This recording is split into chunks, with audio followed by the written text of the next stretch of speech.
अस्सलाम वालेकुम दोस्तों, क्या हाल है आप सबके। उम्मीद करता हूँ आप सब ठीक होंगे। वेलकम करता हूँ आपका इनके बर्ड में। आज की वीडियो में मैं आपको दिखाने वाला हूँ एक चीपेस्ट एंटीबायोटिक।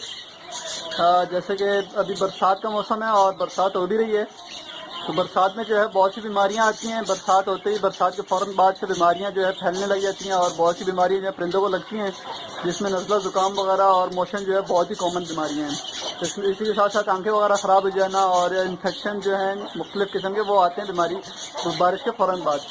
तो हमने कौन सी ऐसी तदबीरें जो अपनानी है, इसके साथ साथ मैं कौन सी वाली जो है एंटीबायोटिक जो है मैं यूज़ कराऊँगा अपने परिंदों को इस बरसात के मौसम में बीमारी से बचाने के लिए, और किस तरह से कराता हूँ ये मैं आपको इस वीडियो में बताने वाला हूँ। तो चलिए मैं आपको दिखाता हूँ वो वाली एंटीबायोटिक और किस तरह से देना है ये तरीका ही बताता हूँ। जी दोस्तों, तो ये है वो एंटीबायोटिक वाइब्रामाइसिन कैप्सूल, जैसा आप देख सकते हैं नाम लिखा हुआ है इसका। तो ये वाइब्रामाइसिन कैप्सूल है, ये मैं अपने परिंदों को देता हूँ और तकरीबन महीने में हर 3 दिन, यानी हर महीने में 3 दिन में देता हूँ इनको। हर महीने का ये कोर्स होता है, 3 दिन आपने देनी है, जिससे आपके परिंदे हर किस्म की बीमारी से बचे रहेंगे। मैं अपने तमाम परिंदों को यही देता हूँ, महीने में 3 दिन, यानी कि हर महीने में 3 दिन का कोर्स कराता हूँ मैं। मेरे पास बजरी, फिंचेस, डव वगैरह और मुर्गियाँ, कबूतर वगैरह जो भी हैं, मैं सबको महीने में 3 दिन ये ज़रूर देता हूँ। भले कोई भी मौसम हो, यानी पूरा साल ही हर महीने में 3 दिन में देता हूँ। इससे ये होता है कि बहुत ज़्यादा फ़ायदा होता है, बीमारियाँ वगैरह से परिंदे बचे रहते हैं।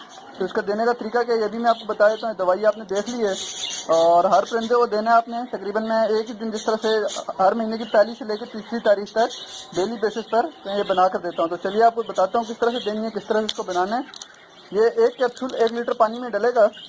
तो यानी जिस तरह से आप अपने पास हिसाब लगा लें, अगर आपका एक दिन का 5-7 लीटर अगर पानी जाता है तो आपने 14 कैप्सूल जो है उस पानी में डाल के अच्छी तरह से इसको मिक्स करना है और फिर देना है। तो चलिए मैं आपको बनाकर भी दिखाता हूँ, साथ साथ देता हूँ। सबसे पहले हम अपने कबूतरों को देंगे। तो इस वाले जो बर्तन में तकरीबन 4 लीटर पानी आता है, तो इस 4 लीटर पानी में जो है 4 कैप्सूल में डालूंगा। तो चलिए बनाता हूँ, मैं इसको बनाकर दिखाता हूँ और अपने कबूतरों को डाल के दिखाता हूँ आपको। इसके अलावा फिर मैं अपने बजरी वगैरह को भी डालूंगा। ये दोस्तों कैप्सूल इस्तेमाल करने का तरीका ये है कि सबसे पहले हमने कैप्सूल ले लेना है और इसको जो है खोल लेना है। इस तरह से आप ये कैप्सूल देख रहे हैं, इसको इस तरह से खोल लें ताकि इसके जो अंदर का पाउडर है वो हमने इस्तेमाल करना है। तो मैंने कैप्सूल खोल ली है और अब जो है इस कैप्सूल को, मेरे पास एक बॉटल है तकरीबन 1.5 लीटर पानी की, उसके अंदर मैं इस कैप्सूल को डाल दूँगा। आपको मैं दिखाता हूँ। इस तरह से आपने अपने साथ जितने कैप्सूल आपको नीडेड हैं उतने आपने ले लेने और इन सबको जो है इस्तेमाल कर लेना है। तो देखें आप, इस तरह से इसको मैंने बोतल में खाली कर लिया पूरे कैप्सूल को। जिस तरह से मैं अभी बनाने वाला हूँ अपने पास 3 से 4 लीटर पानी, तो इसलिए मैं इसी एक जो 1.5 लीटर की बोतल है मेरे पास, मैं इसी में सारे कैप्सूल इकट्ठे डाल दूंगा और इसको जो है फिर अच्छी तरह से मिक्स करके ऊपर से जो पानी मेरे को फिर ज़रूरत होगा उस हिसाब से मैं अलग से पानी डाल दूंगा। दिखाता हूँ आपको इस तरह से। इसमें मैं अभी दूसरा कैप्सूल डालने लगा हूँ।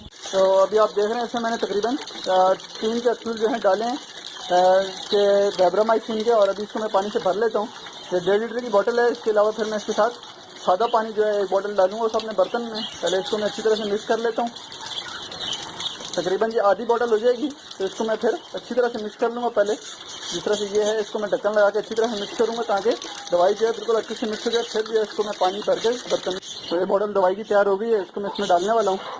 ये 1.5 लीटर पानी है और इसके साथ ही जो है मैं दोबारा से 1.5 लीटर पानी और डालूंगा इसमें, ताकि जो 3 कैप्सूल में डालें 3 लीटर पानी पूरा हो जाए। और ये बर्तन भी जो है 3 से 4 लीटर का है, तो 3 लीटर पानी बहुत होगा दवाई का, क्योंकि दवाई इतनी बनानी इतनी इस्तेमाल हो सके। तो फिर डेली बेसिस पे आपने दवाई चेंज करनी है। इसको कोशिश करें धूप ना लगे, ऐसी जगह बर्तन रखें और तकरीबन 3 से 4 घंटे के बाद आपने इस पानी को उठा लेना है।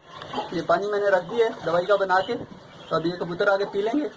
तो इसके अलावा आपने कुछ एहतियात करनी है देने से पहले। इसका ये है कि जब आप दवाई दें तो परिंदे प्यासे हो, तकरीबन 3 से 4 घंटे पहले पानी निकाल लें आप तमाम परिंदों का देने से पहले दवाई, और फिर रखें इसके। और इसको धूप से आपने बचाना है, क्योंकि धूप पड़ती जो है पानी एक तो ख़राब हो जाता है और दूसरा तमाम दवाई नीचे बैठ जाती है। और जो भी दवाई वाला पानी आप देते हैं, किसी भी किस्म की दवाई हो, उसको 3 से 4 घंटे से ज़्यादा ना रखें, यानी 4 घंटे रखें। जब परिंदे पी लें तो उसको आप उठा लें।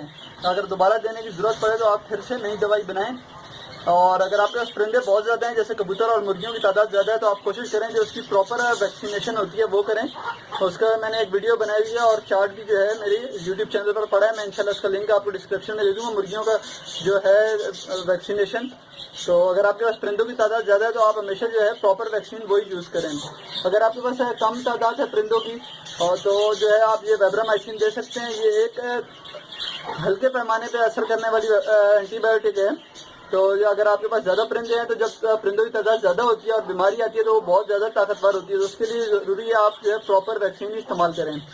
तो आज की वीडियो में आपको यही दिखाना था। इंशाल्लाह मिलते हैं फिर किसी नई वीडियो के साथ। किसी भी सवाल के लिए आप मुझसे कमेंट बॉक्स में रब्ता कर सकते हैं।